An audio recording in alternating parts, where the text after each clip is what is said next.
and welcome back to Shockingly Wicked, a true crime podcast where we bring you true crime cases from the headlines to the hometowns. I'm Briana. Amanda, I'm hanging 10. Probably won't get that unless you listen to our Hee Haw Gang episode, or at least follow us on TikTok, because that makes more sense. Anyway, go follow us on TikTok if you want to understand the reference. We are your hosts for this evening. And we're in silly, goofy moods. We are definitely in a very silly, goofy mood, which might not work as well for this case, but it's fine. Wait, we do have a shout out to do. Was it on America? Yes. So David M. Wayne? I will accept your pun because you gave us a very lovely review. So no need to apologize for the pun. Thank you so much for your review. We really appreciate it. I'm glad you're enjoying the show. And I haven't seen if there were any in the other countries because I have not been checking because I've been very busy this week with editing. We'll check next week. Whatnot. So we'll check next week. Sorry if we haven't gotten to you yet. Promise we're not ignoring you purposefully. We're just busy. So, today's case, you might have heard of it. Apparently there are a handful of other podcasts who have done this particular case. I was not aware of that when I chose to do this case, but it's fine because nobody's going to do it the way that we do it. Yeah. So this one I actually heard about because that week that I went down to visit my sister in the beginning of August when we recorded our Hee Haw Gang episode. A couple days before that, Amanda and I went to New Orleans for a couple of days.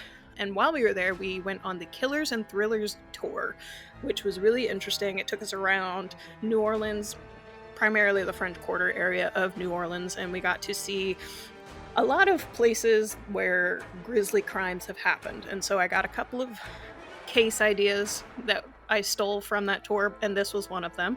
So this one is the story of Zack Bowen and Addie Hall, and it is a very sad case, primarily because it's based mostly around untreated mental illness, and so it's very important to talk about, obviously, but just keep in mind that I'm not going to necessarily insult Zack in all of this because he had a lot of issues. Like, yes, he did do all of this stuff, but he also was suffering as well. So, on that happy note, Brittany, do you have anything to add before we get started? My eyebrow appointment is on Tuesday. Well, I hope that goes well. Thank you. I had to cancel it because of COVID. Oh, that makes sense. I had to reschedule my chiropractor appointment for that same reason because my mom tested positive. So I'm Are you in quarantine? Yeah. You didn't tell me that. It's fine. I mean, I work from home, so it really doesn't really change my life much. Anyway, I'm fine, so... It's fine. I'm fine. Everything's fine. It is what it is. Alright, so this story obviously takes place in New Orleans. Before we get into all of the details, I do want to say that this happened a year after Hurricane Katrina, so keep that in mind going forward through this case. But we are going to start with some background first. I found more information on Zack than I did on Addie, so I'm probably going to have a little bit more to say about him because there's been a lot of people who have done research into his life, so that was primarily what I found. So we have Zachary Morgan Bowen. He went by Zack. He was born on May 15th in 1978 in Bakersfield, California. But basically, after he was born, like a couple months after he was born, his family kind of like started to live on the road and just kind of traveled all over the place. Goals. So, right? Like, I want to do that. He was the youngest of two sons, born to Loriana and Jack. Lori and Jack divorced in the early 1990s, and both boys lived with Lori in Santa Maria, California. Zack loved music, and he wanted to be a skater when he was younger. This was a quote from his mom. She said, quote, "He went on to memorize every line from Wayne's World in junior high and tried so hard to become a skater, but he stunk at it and he knew it." Unquote. He was apparently 6'10", which is wild to me. I don't think I've ever heard of anybody who's been 6'10". That is very tall. I was about to say that's so short, but then I was like, wait, no, that's not correct. That is the opposite of short. He also had like a size 17 shoe I saw, which is crazy. Like, you probably had to special order shoes all the time. But he dropped out his senior year of high school in early 1996, and he moved to live with his dad in Washington, which apparently was a weird decision for him to make because I guess they didn't really spend a whole lot of time with their father. Wait, Washington, D.C. or Washington State? Washington State, to my understanding. That's because he wanted to meet Edward from Twilight. I guess we'll go with that. And so once he moved in with his dad in Washington, they ended up taking a cross-country road trip where they made a couple stops in various places for a few weeks at a time, but they made an extended stop in New Orleans, and that's where he kind of settled down after that. He eventually worked a few jobs on Bourbon Street. One of them was a bartender. That is where he met Lana Shupak. She was a 28-year-old stripper. What? Lana is such a pretty name. It is a very pretty name. But she was a 28-year-old stripper. I should probably mention at this time he was 18 years old. He had basically just turned 18, essentially. At least he's legal. Yeah, he's legal, but apparently, like, she said that she didn't know of his age. Like, she was a visitor in New Orleans at that time, so she didn't live in the area when they met, but she had assumed that he was at least 21 because he was bartending. But I mean, this is New Orleans. New Orleans makes its own rules, basically. So they got together and they were doing things until she figured out that he was 18. And that's when she tried to kind of distance herself from him because she was just like, this is weird, which is understandable. But she found out that she was pregnant in early 1997. Zach actually didn't really want to be a dad, but he stayed in New Orleans because he figured he should be there for the first couple of years of the kid's life, you know, just to kind of be there, I guess. You know, to be a dad. Yeah, but he didn't really want to, like, actively be there. He just kind of wanted to, like, do the bare minimum for the first couple of years, and then he wanted to kind of split town, you know? All right. So he had a son named Jackson. Jackson was born in July of 1997 in New Orleans, and apparently Lana didn't even tell Zach that she was going into labor or about Jackson being born until after the fact. Because I guess at the time they were still basically kind of like distanced from each other. They weren't actually together or anything. But apparently once Zach actually met Jackson, like, his whole demeanor changed about being a dad. Like, he was very invested. And then about 6 weeks after Jackson was born, he and Lana actually, like, officially got together. They were married in October of 1998, and he had a daughter named Lily, who was born in June of 1999. I love the name Lily. It's a very cute name. I love that name, too. I need some water. Water boy away, yeah. Okay. He was described before joining the military as having a wacky sense of humor. He was always smiling and had a kind heart. He was a sensitive soul, happy-go-lucky, gentle, and lighthearted. He enlisted in the Army, and he worked his way up to First Sergeant in the 709th Military Police Battalion. He served in Kosovo and in Iraq, and he apparently won several medals, including the NATO Medal and the Presidential Unit Citation. But I think things when he was overseas kind of, like, it started to wear on him. If I remember right, there were 2 incidences that were mentioned multiple times. One was that an Iraqi boy he had formed a connection with. He and his family had died in a mortar attack or something like that. And then one of his, I guess a friend or something he had made who was also overseas but in Afghanistan died, or something along those lines. So basically war started to take its toll. Yeah. So in the fall of 2004, I saw he purposefully failed a health and fitness test so that he could go back home to his family, because at the time Lana was diagnosed with Hep C and was very sick. So he was actually recommended for an honorable discharge by his commanding officer, but was only generally discharged, which meant that he lost his health benefits from the VA and he couldn't get educational benefits either. That sucks. Yeah, it's like, I have a lot to say about that, but we've got a lot to cover. So because of all of the stuff he went through during the war, it really took its toll, and he and Lana started to have some marital issues, and so they separated shortly after Zach returned to New Orleans in early 2005. He was clearly suffering from symptoms of PTSD that went untreated or undiagnosed. It's like mood swings, nightmares, flashbacks, and feelings of stress and anger. His older brother, Jed, was quoted as saying, quote, "When Zach came home, he just wasn't the same. He was never enthusiastic or energetic. He didn't like to talk much, and everything was blah," unquote. Zach worked as a bartender, and he delivered groceries for a local grocery store, and he was 28 at the time that all of this happened. Then we have Adrian Matthias Hall, or Addie, as you'll hear me refer to her as, because that was her nickname. She was born on January 15th, 1976. I saw that her hometown was Durham, North Carolina, but a lot of people said that she lived in the Northeast, so I don't know generally like where she was born. So I just wrote her hometown was Durham, North Carolina, so we're going to go with that. She was described as free-spirited, independent. She had a feisty temper. She had a dark sense of humor. She was creative. Period. She was okay. And she was an artist. She wrote poetry. She also was a dancer, and I saw in a couple places that she taught classes. I don't know if that's actually true or not. And then for her job, she worked as a bartender as well at a different place called the Spotted Cat. I love that. The Spotted Cat. Yeah, that's a really cute name.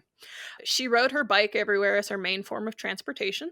And apparently growing up, she was in a toxic and abusive household.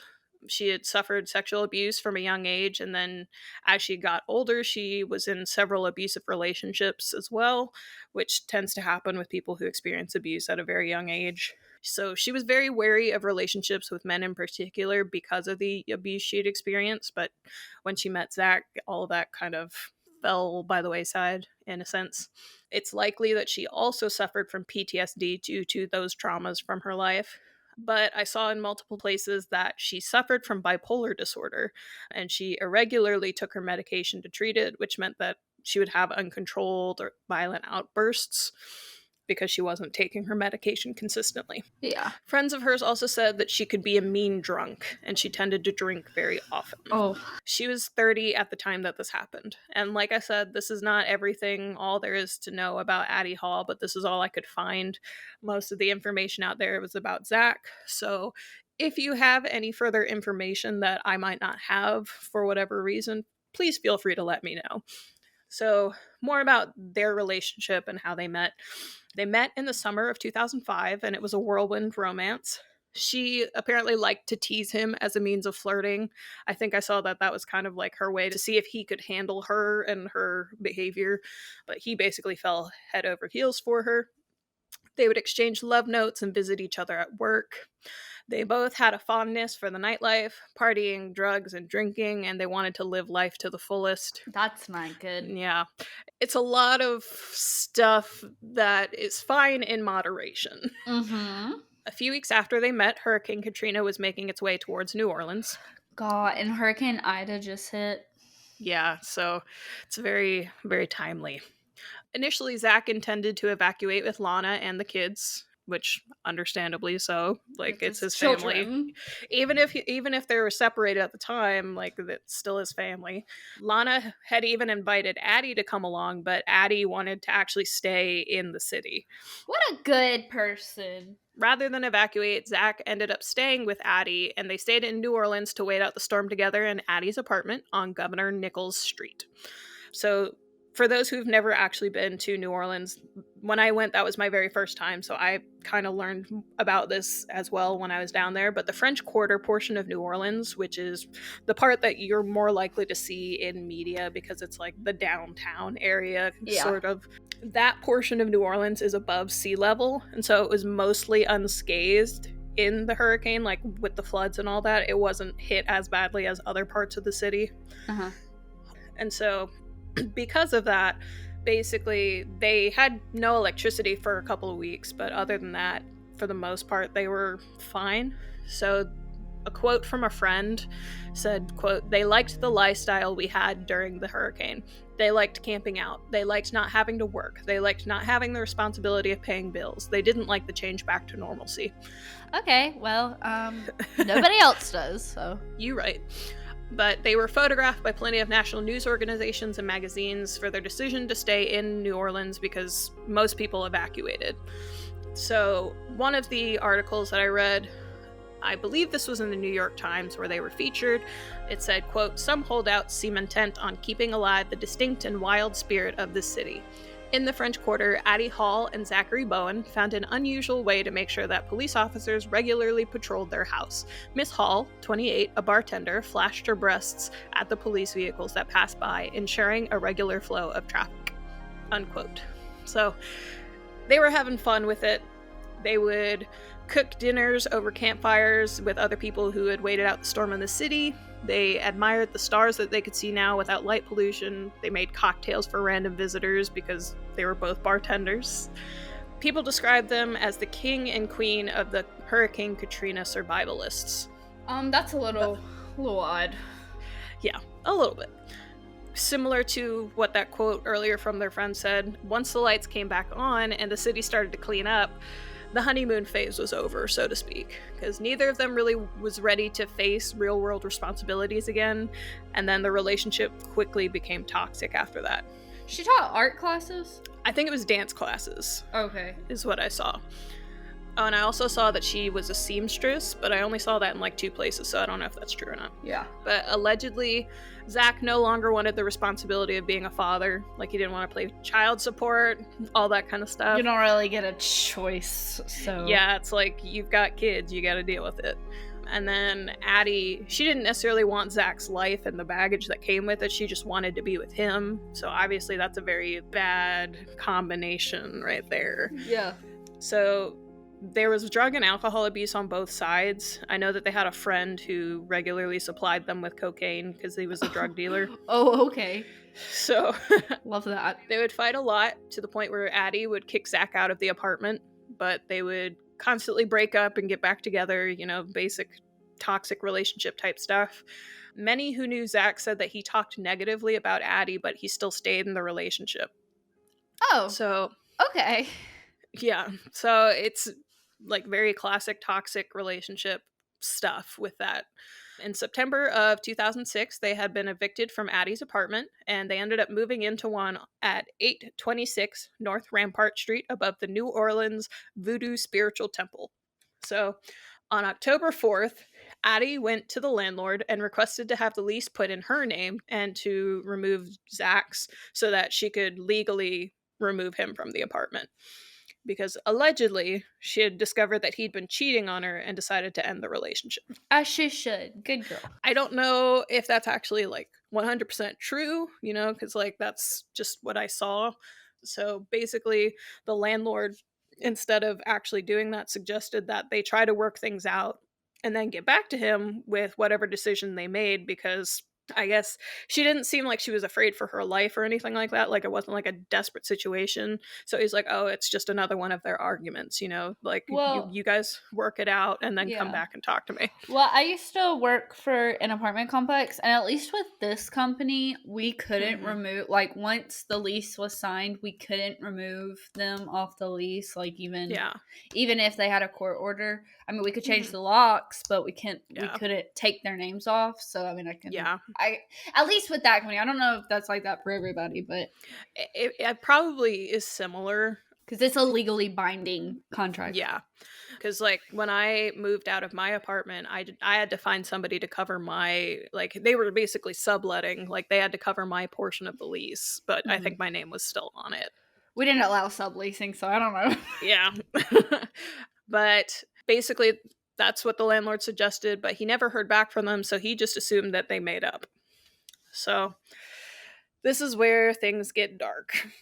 So a couple weeks later, on October 17th, 2006, Zach had basically been on like a nearly 2-week bender by this point. Like, he'd been going out and drinking, drugs, partying. He apparently hired strippers and all this kind of stuff. So he was basically just doing the most. And Lana wasn't stripping anymore, right? Or was she still a stripper? To my knowledge, she wasn't anymore. Well, even if she was, you know, that's her business. You're right. So at some point during this 2 weeks, he mentioned to friends that Addie had moved out of their apartment. One of their friends, his name was Greg Rogers, but his nickname was Squirrel. What? So how does that correlate?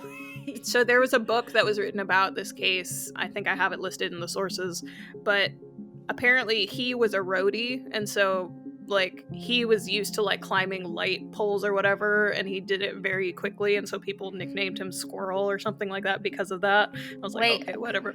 A roadie's Whatever not floats your boat. A roadie's not a carnival though, or is that a rodeo? That's a rodeo. I mean, like he was working with bands, and so he was like a tour roadie. Basically, he did those kind of things. Love that for him.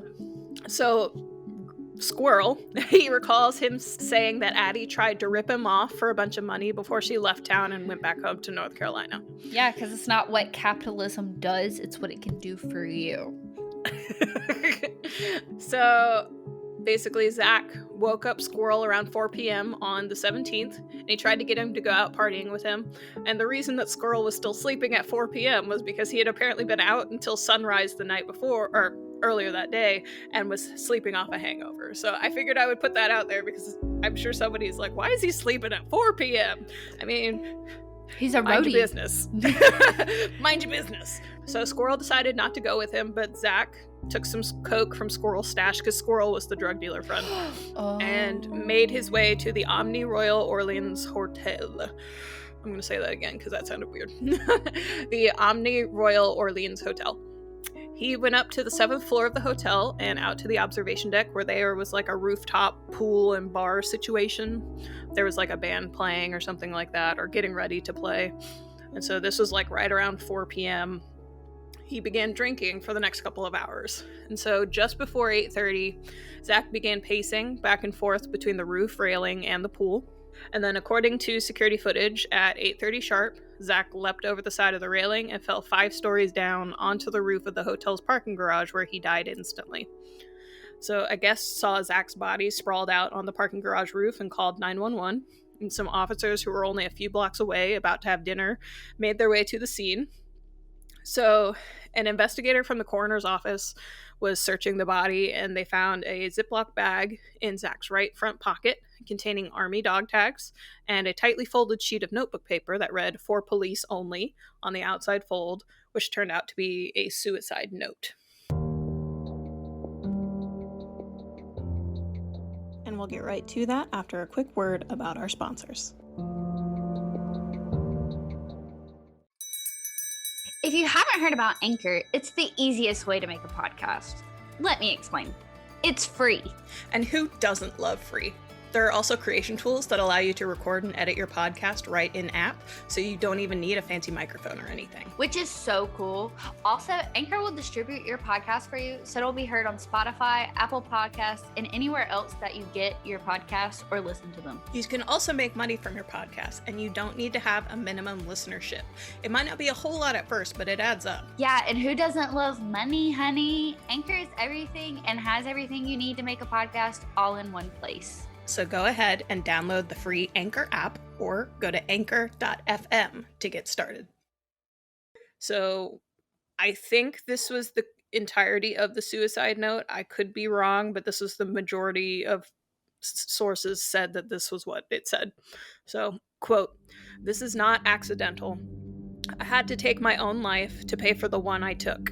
If you send a patrol to 829 North Rampart, you will find the dismembered corpse of my girlfriend Addie in the oven, on the stove, and in the fridge, along with full documentation on the both of us and a full signed confession from myself. The keys in my right front pocket are for the gates. Call Leo Watermeyer to let you in. Zack Bowen," unquote. So, as you can imagine, that's a little, like, It's rough. disconcerting. I think I saw in one of the articles I read or something that the police thought that the guy who read the suicide note was playing a dark prank on them. He's like, no, this is literally what it says. Kind of prank. Yeah, right? So Zach's body was covered in cigarette burns, but overall the visible damage to the body was minimal. Like he did it himself? Yeah, according to Detective Tom Morovich. So in the note, I guess, it mentioned, maybe not in that note, but in something that they find later, it said that he had burned himself 28 times, quote, "one for each year of my existence," unquote, for failing at school, jobs, the military, marriage, parenthood, morals, and love. So it was kind of a theme for him, even when he was younger, that he took failure really, really hard. So I think that kind of played into this. It's like every single decision he made, he kind of chalked it up to him being a failure totally, if that makes sense. It's rough. So just after 10 p.m., officers arrived at Leo Watermeyer's place at 812 North Rampart. They searched his apartment because they, I guess, forgot that it wasn't the apartment that he mentioned that he lived at, but this is his landlord. So anyway, they searched the landlord's apartment, and then he leads them down to 826 North Rampart, which is the apartment that Zach and Addie were renting from him. So the apartment was described as a gruesome and inexplicable crime scene. There were beer cans full of stubbed out cigarettes littered all over the floor. There were unopened moving boxes that sat near the door, because if you remember, they had basically just moved in at the beginning of October, so this was just a couple of weeks ago. On the walls, Zach had spray painted various messages, ones that said, "Please call my wife," along with her phone number.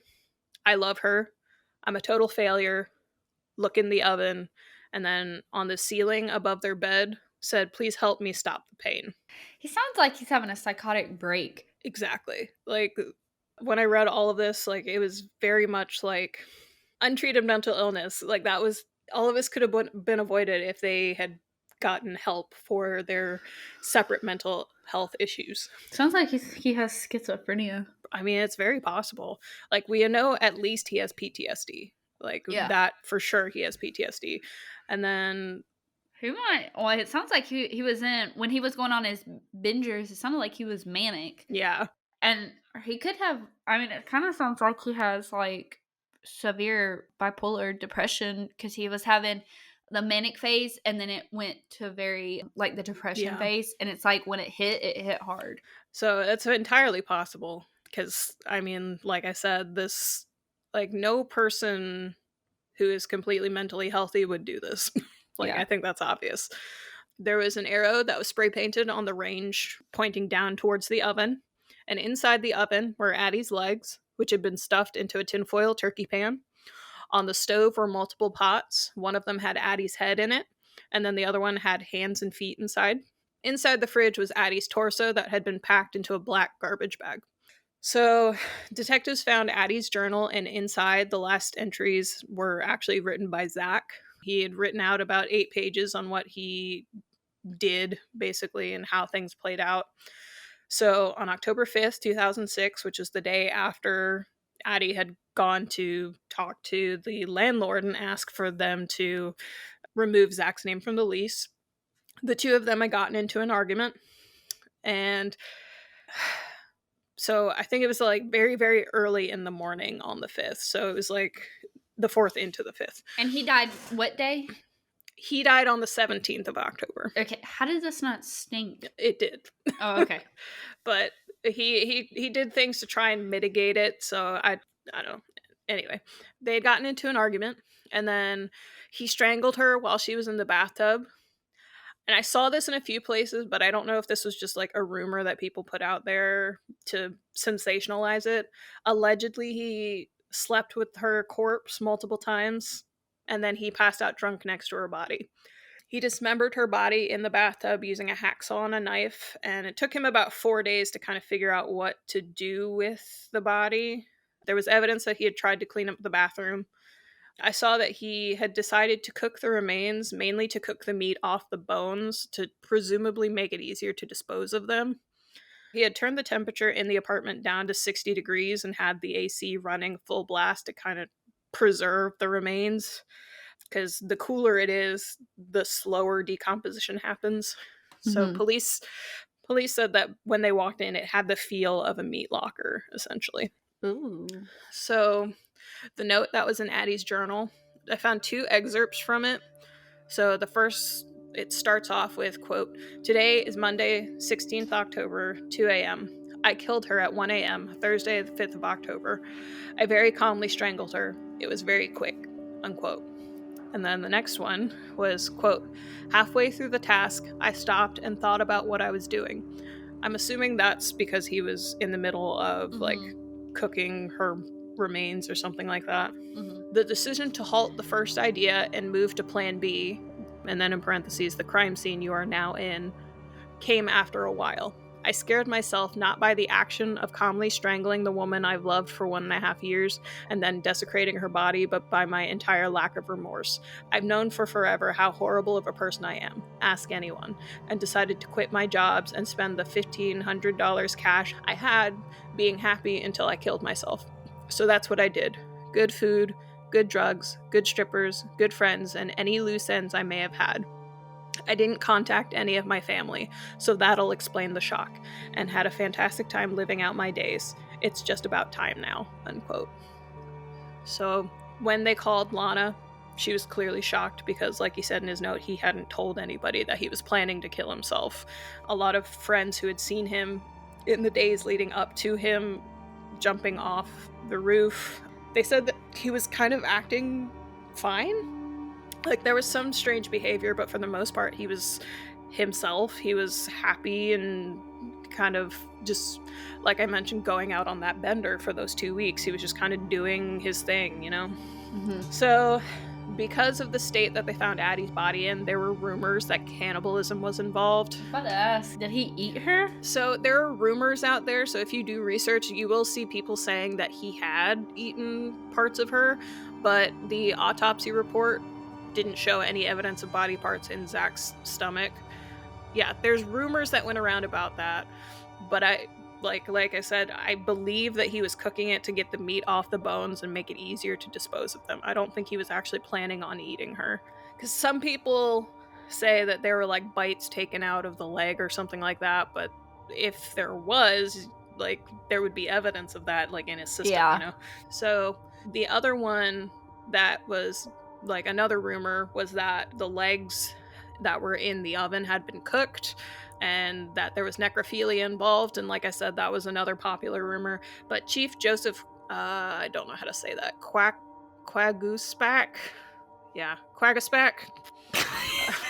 It's not funny. It's just how you're saying it.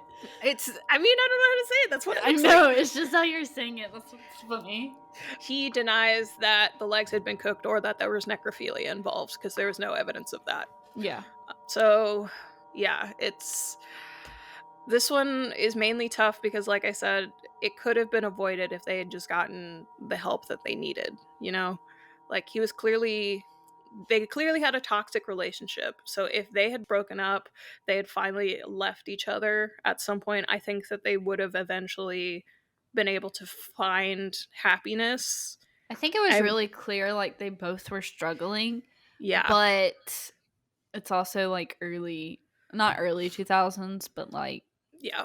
Mental health was still, like, even then, it was still taboo.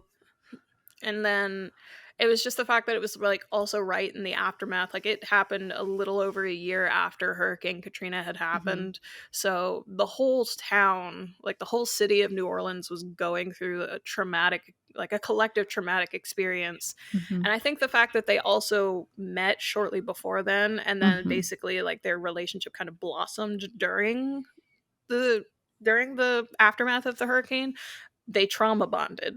Well, like, and they also, like, the city and the family couldn't focus on two people because they were dealing with the aftermath of a hurricane that has destroyed the entire city. Yeah.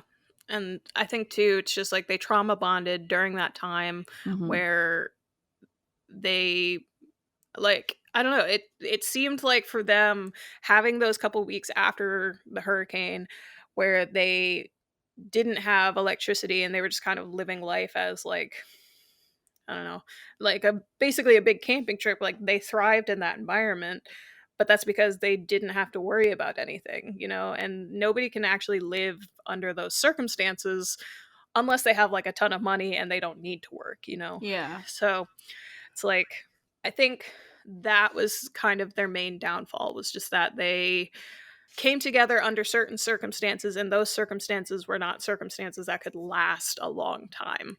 I hope Lana's doing okay. Yeah, I couldn't find a whole lot of information on Lana. She probably just wants to, like, live her life. Probably. Same with the kids. Like, the kids, I'm pretty sure they're all grown up by this point. So, yeah. Like, I can imagine that they want to distance themselves as much as they can from this. Mm-hmm. So some of the aftermath of this case, I did mention that there have been some podcasts that have done episodes on this, but there have also been plenty of articles. There's also a documentary called Zack and Addie, which was, I think they show it locally, but they've also showed it at international film festivals, and it's won a bunch of awards and honors from those. Ghost and true crime tours in New Orleans talk about this case, which is how I first heard about it, like I mentioned at the beginning. The house is still there. We didn't go to the house or like go into the house or anything like that. We were outside the Omni Royal Hotel when our tour guide told us about this one. So, Do people still live in the house? no. Oh, okay, good. So, It's haunted, probably. I wouldn't doubt it. Nobody lives in the house, but the voodoo spiritual temple that was beneath their apartment moved out in 2016. And then the whole building was bought by, her name is, where did I write it down? Mary Milan. And she turned it basically into a museum and tourist attraction called Bloody Mary's Haunted Museum and Tour Company. So in the apartment, like, because of these tours, they're able to go up into the apartment. So people are able to see the fridge and stove where Addie's remains were found, and the bathtub's obviously still there. None of it is like still covered in blood or anything like that. Hope Like not. it had been cleaned up by that point, but they apparently decorated the apartment with fake blood splatter and bride and groom Chucky dolls to kind of like give it like a horror movie, I guess, feel for the people who are going on these tours, which is very tacky. If I you was about to ask say me. that's very tasteless. Yeah, and a lot of people have criticized that because they feel like it's exploitative, and because like this only happened in 2006, so it's not even, it's, Well, she didn't ask to be murdered. yeah, it was 15 years ago, so it's like That's it's tasteless. That yeah. is not. Like it's still a relatively recent and raw tragedy, and they still have friends and family who live in the area. Well, So he the has, fact still that, has kids that are yeah, still there. exactly. So it's like it was very tasteless and all that. And so the company's owner says that she tries to focus on the mental health aspect of the crime in the By tours. putting a bride of Chucky and Chucky doll. Well, that's the thing, is I don't believe her at all, because then she insists that any of the critics that like complain about that stuff, she insists that their critics are from competitor companies who are jealous. One of the quotes that I found from her in an article said, quote, "It'd be stupid to pretend they weren't here. People are jealous they didn't do it first," unquote. No, I think that's a senseless thing to do. Yeah, because it's I like, mean, if you want to focus, it's one thing to take the house where a tragedy happened, showed where it happened, but that's, mhm. to me, I would like to see it if you're treating it as like a museum type of thing. Yeah. Because it's kind of like the Diary of Anne Frank, where you have the Anne Frank house. You can go to the place where she spent her years, like, hiding in isolation. Like, it's become a museum, but it's a place of reverence in a sense. It's And not honoring the victim. Yeah, exactly. It's not trying to use that as a means of profit. I was you about to say, know? she sounds like she's trying to exploit the fact that somebody was violently murdered. Yeah. And in a sense, you could kind of also say that a lot of the ghost tours and the true crime tours and whatnot that happen in the city are also doing the same thing. But the one I took, at least, our tour guide Michael, he was very respectful of the victims. I was about to say, this still happened. This is like, it's like we're talking about the case. I feel like a tour guide is just showing you the places that did happen while talking about it. Yeah, exactly. So I disagree. Yeah. So another thing that happened is that in a documentary about the case, I don't know if it was the Zack and Addie one or if it was a different one. I couldn't find any information. It just said in a documentary about them. One of Addie's friends, named Margaret Sanchez, was interviewed, and she was obviously visibly upset, and she was crying and all that about this case and how Addie was murdered. But then in 2012, she became involved with someone named Terry Speaks. And on June 6, 2012, the pair ended up abducting 22-year-old Jaron Lockhart, who is a dancer at Temptations Gentlemen's Club and a young mother, under the guise of a private performance at their home. Basically, they're like, "We'll pay you if you come to our place and do a private dance for us." And so, obviously, as a young mother, she's going to try to get more money, for her. I respect the kid. coin. I respect the hustle, but please, guys, don't do that. That's not victim blaming, but like as a life lesson, please don't do that. Yeah, like you never, as John Mulaney says, never let them take you to a secondary location. So once they got her there, they stabbed her in the chest, then they ended up dismembering her, and they threw her body basically over a bridge into the river. I don't know. I genuinely don't know. I don't know why they did this. But then the next day, pieces of Jaren's body began washing up on the shore along the Mississippi Gulf Coast, because obviously currents are going to bring stuff back, unless you drop it in like a strategic place. Yeah. And so she ended up pleading guilty to manslaughter, obstruction of justice, and conspiracy to obstruct justice on June 20th, 2016, and was sentenced to 40 years in prison. So she got 40 years for the manslaughter and obstruction charges, and then 20 years for conspiracy charge, which are served concurrently and not consecutively. So that's why she only got 40 years. So it's like she's serving those years all at the same time and not like one after another, if that makes sense. And then Terry Speaks was found guilty of second-degree murder, obstruction of justice, and conspiracy to commit obstruction of justice in June of 2015, and he was sentenced to life in prison because he actually went to court, whereas she pled guilty. So one thing that really bothered me about that was the fact that like her friend Addie died in a very similar way, where she was murdered and then dismembered, and then she went and did it to somebody else. There was a quote that I found from her talking about this. Basically, I guess this was after the fact, and maybe the reason why she ended up pleading guilty instead of going to trial. She said, quote, "I felt so bad for her family because I had a friend. My friend was Addie Hall. She was cut up and was cooked, and her boyfriend jumped off a hotel," unquote. And it's like, if you felt bad, then why did you do it? Like, I have questions. Yeah, you and me both. I thought that was weird, because it's like you clearly were upset by the fact that this happened to Addie, but then you went and did it to somebody else. So how upset were you really? Yeah, like were you really upset though, or? Yeah. Finally, I guess, so to speak, Addie is buried at Gateway Baptist Church in Timberlake, North Carolina. So she was brought back home. Aw. And then to top this all off, like I mentioned, this story, I wanted to heavily focus on the mental health aspect, because basically what I got from this entire case was that they both had their issues and they ended up butting heads because of that. And then this was the result of it, basically. Yeah. And obviously not every single relationship where people butt heads or are in toxic situations is going to end up in a murder-suicide, but you should never leave yourself in a situation like that. Yeah. Regardless. Because Zach was a veteran, I just wanted to put this hotline out there, but basically if you or any loved ones need help, there is the Veterans Crisis Hotline. It's available 24/7 by dialing 1-800-273-8255 and pressing the number 1. So please don't try to do this on your own. There are resources out there.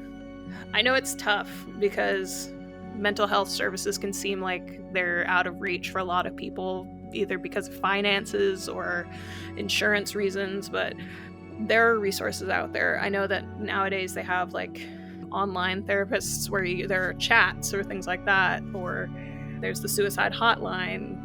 I think there's also like a suicide like text line as well for those who are uncomfortable calling on the phone, but like there are things out there that can help you, at least nowadays. So mental health it's an area where I'm very passionate about it, because I majored in psychology. I ended up specializing in forensic and criminal psychology, but psychology has always been kind of like my wheelhouse. So mental health and being an advocate for getting help and not being apologetic about getting help is kind of where I focus a lot of my attention. So yes, get help.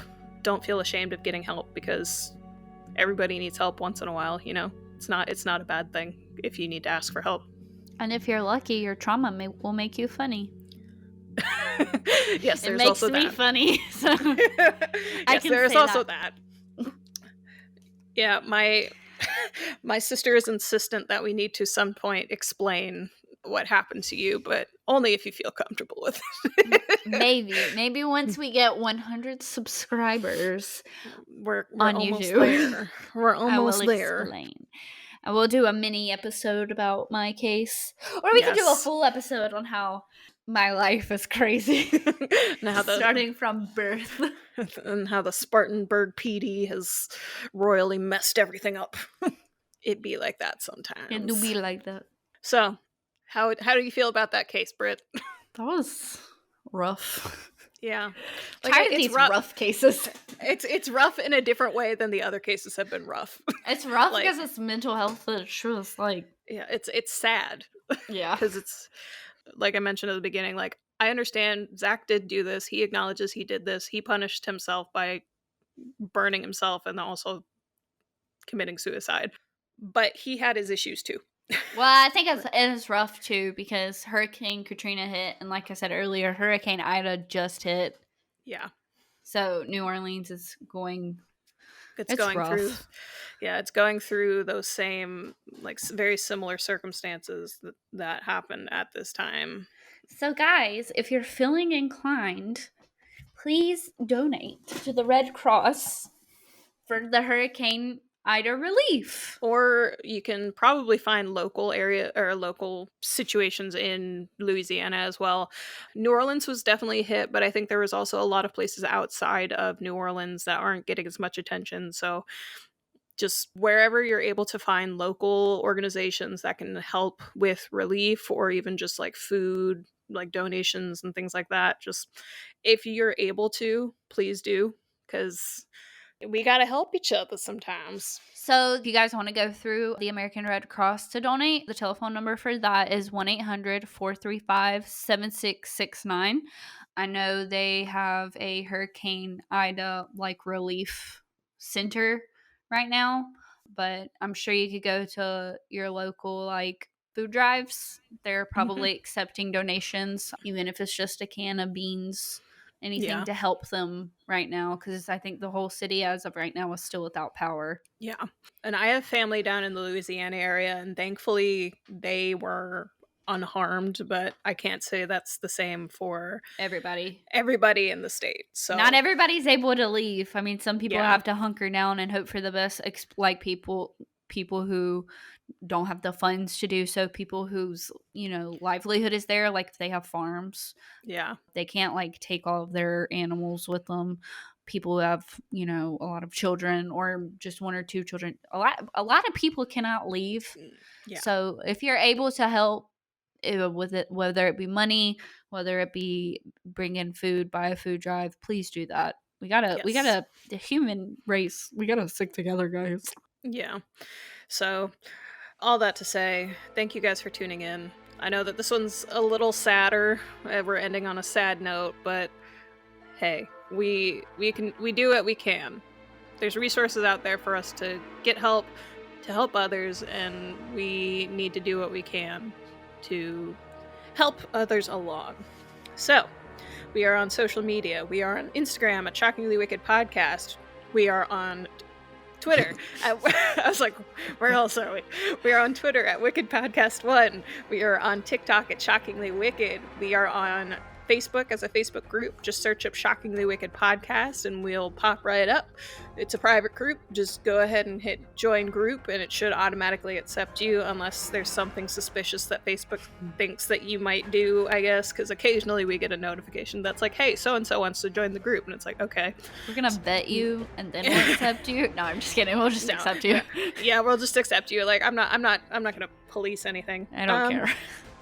And then we are also on YouTube, and we are so close to getting a URL. I believe I saw we were at 73. So we're very close. So just keep going over there. Keep hitting subscribe so that we can get a URL. It's easier to tell you how to find us. But for right now, you can either we have a video of each of our episodes every week in our Instagram bio link. But you can also just go to YouTube, search up Shockingly Wicked Podcast, and we should pop up. So thank you guys so much for tuning in. If you guys have case suggestions, email them to us. at shockinglywickedpodcast@gmail.com. We also now have individual email addresses, so you can email either Briana at shockinglywickedpodcast.com or Brittany at shockinglywickedpodcast.com. But for any general question, concern, comment, suggestion, just go to the Gmail account because that would be much easier. Anything else we need to add, Brittany? I think our last episode for this season will release on Halloween, right? Yes, that is correct. So, but we'll pick up. I will tell you guys because I know. Hold on. So It's gonna be season 2 will start January 4th. assuming that everything goes according to plan, which Yes. it should. But we If it are doesn't. looking to start back up with season 2 on January 4th, so you guys can enjoy your holidays with your family and friends, talk true crime, catch up on episodes that you might have missed, get your daily dose of true crime and dark humor, because we have a lot of that. So thank you guys for tuning in. We can't see that. I'm so sorry. Thank you guys so much for tuning in. Also, if you have suggestions for Patreon tier ideas, like what to go into each tier, feel free to email those to us. Maybe send those more to Brittany because she's working on that. I'm working on the website, you know. Work smarter, not harder. So yes, that is everything. Thank you guys for tuning in. We'll see you next time. Bye! Bye.